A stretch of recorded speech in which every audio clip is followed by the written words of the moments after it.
Friends hard work तो हमारे बिल्कुल कंट्रोल में है, हम चाहे तो जितनी मर्जी मेहनत कर सकते हैं, ठीक है। लेकिन जो लक है वो कई बार हमारे कंट्रोल में नहीं भी होता, ठीक है, क्योंकि बहुत सारी चीज़ें डिपेंड करती हैं हमारे अपने नंबर्स पे, ठीक है। आप अपना डेट ऑफ बर्थ, बिल्कुल आपको पता होगा, अपना डेट ऑफ बर्थ कहीं लिख सकते हैं, आपका ड्राइवर नंबर और आपका कंडक्टर नंबर भी निकाल सकते हैं। मैंने कई वीडियो में बताया है कि इसे कैसे निकाला जाता है, ठीक है।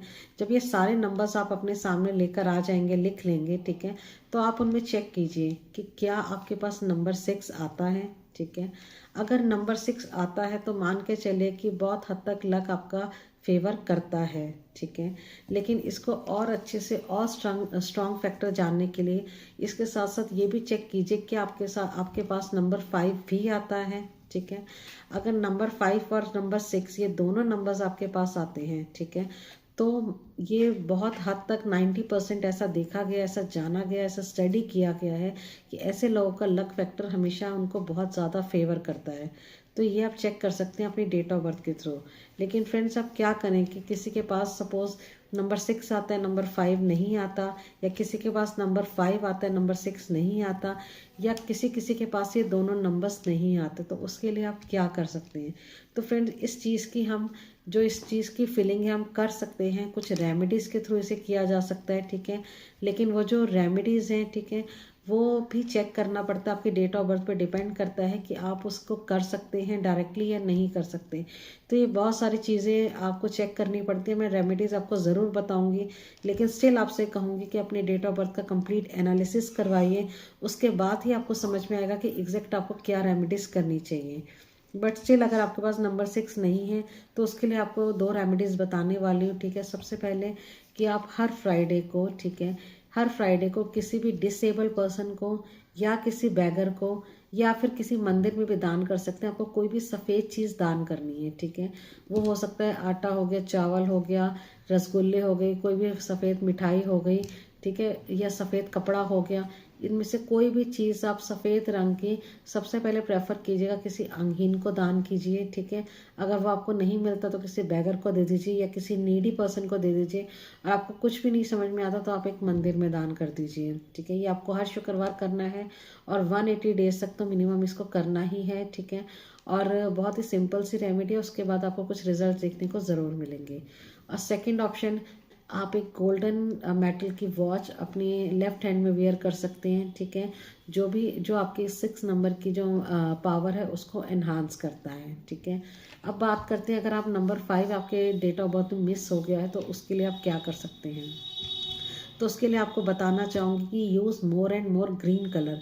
आप ज़्यादा से ज़्यादा ग्रीन कलर का यूज़ कीजिए।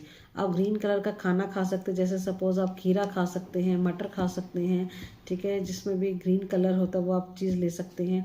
या आप ग्रीन कलर का पेन यूज़ कर सकते हैं, आप ग्रीन कलर का कपड़े पहन सकते हैं, ग्रीन कलर का बैंड अपने हाथ में पहन सकते हैं, ठीक है। आप ग्रीन कलर का कोई धागा अपने हाथों में बांध सकते हैं, या आप हरे रंग का कोई कपड़ा अपनी जेब में रख सकते हैं। तो ये बहुत चीज़ें आप कर सकते हैं। ग्रीन की आपको पावर लेनी है, जितना आप ग्रीन कलर को अपनी लाइफ में ज़्यादा से ज़्यादा यूज़ करेंगे, ठीक है, उतनी उसकी पावर जो है आपकी लाइफ में बढ़ती रहेगी। फ्रेंड्स मैं ये तो नहीं कहूँगी कि ये रेमेडीज़ करने से 100% इनकी पावर आपको मिल जाएगी, बट स्टिल ये 40 to 50% तक इन्हांस कर सकता है, ठीक है। इसके साथ साथ एक चीज़ और बताना चाहूँगी, अगर आप चाहते हैं कि आपका जो लक है आपको फेवर करे, ठीक है, आपकी जो हार्डवर्क है उसका आपको पूरा का पूरा रिजल्ट मिले, तो उसके लिए अपनी जो नेम है उसके स्पेलिंग्स को भी करेक्ट करवाइए, ठीक है। उसे अपनी डेट ऑफ बर्थ के साथ अलाइन करवाइए। अगर आपका नाम आपके साथ अलाइंड हो गया तो फ्रेंड्स ये भी आपके लक को बहुत हद तक एनहांस कर देता है, तो लक आपके फेवर में रहता है। तो फ्रेंड्स ये जो 3 चीज़ें मैंने आपको बताई हैं, नंबर 6, नंबर 5 और आपके नेम के स्पेलिंग, अगर आप इन तीनों चीज़ों को अलाइन कर लेते हैं, ठीक है, इन तीनों की पावर को समझ जाते हैं और इसको अपनी लाइफ में यूज़ करते हैं, तो फ्रेंड्स बहुत हद तक चांसेस हैं कि जो लक है आपके फेवर में काम करेगा। फिर आपको दिखने लगेगा कि यार ऐसे मेरे साथ पहले नहीं होता था, मैं काम तो करता था लेकिन ऐसे लगता था कि यार दूसरे लोग मेरे से कम काम करते हैं बट उनकी ग्रोथ बहुत अच्छे से हो रही है, और मैं उनसे बहुत बेहतर और अच्छा काम करता हूँ और ज़्यादा मेहनत करता हूँ बट स्टिल मेरे काम नहीं बन रहे। तो ये चीज़ें आपको देखने में कम हो जाएंगी और चीज़ें आपके फेवर में भी चलनी शुरू हो जाएंगी। लेकिन फ्रेंड्स किसी भी चीज़ को 1 या 2 दिन करने से कुछ नहीं होता, बिकॉज कई बार ऐसा होता है हम 2-4 दिन किसी चीज़ को करते हैं और उसके बाद लगता है कि ये सब बेकार है, इससे कुछ नहीं होगा, और फ्रेंड्स वहीं से हम उस चीज़ को करना छोड़ देते हैं, तो फिर सच में कुछ नहीं होगा। अगर आप किसी चीज़ को अच्छा उसका रिजल्ट चाहते हैं कि चीज़ें आपके फेवर में काम करें, तो उसके लिए आपको उसको कंटिन्यू रखना भी पड़ेगा, ठीक है। अगर आपने सपोज एक उपाय शुरू करा है तो उसे आपको कंटिन्यू रखना पड़ेगा, बिकॉज वो अपना रिजल्ट धीरे धीरे देना शुरू करेगा। बहुत जो आपके पहले की चीज़ें इकट्ठी हुई हैं उनको धीरे धीरे इरेज करेगा और फिर नए रिजल्ट्स को लेकर आएगा, तो उसके लिए उसे भी समय चाहिए। तो थोड़ा सा उस पर विश्वास कीजिए, आपका बिलीफ होना भी बहुत ज़रूरी है। उस पर विश्वास कीजिए और उसे कंटिन्यू करते रहिए, और फिर देखिए कि चीज़ें आपके फेवर में ज़रूर आएंगी। तो फ्रेंड्स, अगर ये वीडियो अच्छा लगा हो तो उसे लाइक कीजिएगा, शेयर कीजिएगा, और ज़रूर कमेंट करके बताइएगा कि मैं नेक्स्ट वीडियो किस टॉपिक पे बनाऊँ। Thank you friends, bye bye.